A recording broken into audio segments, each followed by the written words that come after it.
దిత్వా తుఫాను కారణంగా అపారంగా నష్టపోయిన శ్రీలంకను ఆదుకునేందుకు సాగర బంధువు పేరుతో భారత ప్రభుత్వం ఆపన్న హస్తం అందించడాన్ని శ్రీలంక ప్రభుత్వం కృతజ్ఞతాభావంతో విధేయత చాటుకుంటోంది. ఈ విపత్తు కారణంగా దాదాపుగా 300 మందికి పైగా శ్రీలంక వాసులు మరణించారు.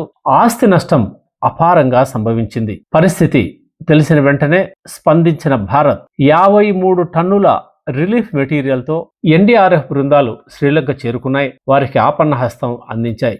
భారత వాయుసేనకు చెందిన ఇండిక్ 130J విమానాల ద్వారా ఈ సామాగ్రిని శ్రీలంకకు తరలించారు. శ్రీలంకలో తాజాగా సంభవించిన వరదల్లో సుమారు 333 మందికి పైగా మరణించినట్లు, లక్షలాది మంది ప్రజలు నిరాశ్రయులు అయినట్లు ఆ దేశ ప్రభుత్వం ఇదివరకే ప్రకటించింది. భారత్ తమ వంతుగా ఆహారం, వైద్యం, అత్యవసర సదుపాయాలను కూడా అందిస్తుంది.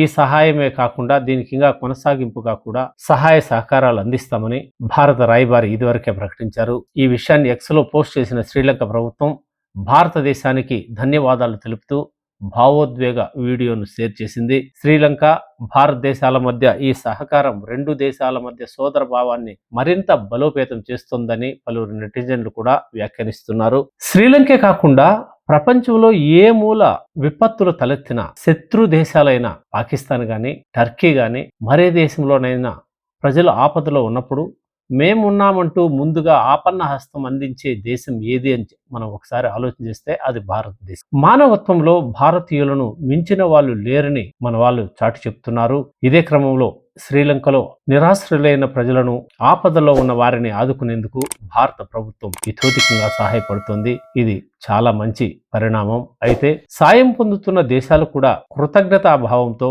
భారతదేశానికి రుణపడి ఉండాలి. కానీ భారతదేశానికి చేటు తెచ్చే ఎటువంటి కార్యక్రమాలు చేసే ముందు ఒకసారి ఆలోచన చేసుకోవాలని భారత ప్రజలు కోరుతున్నారు.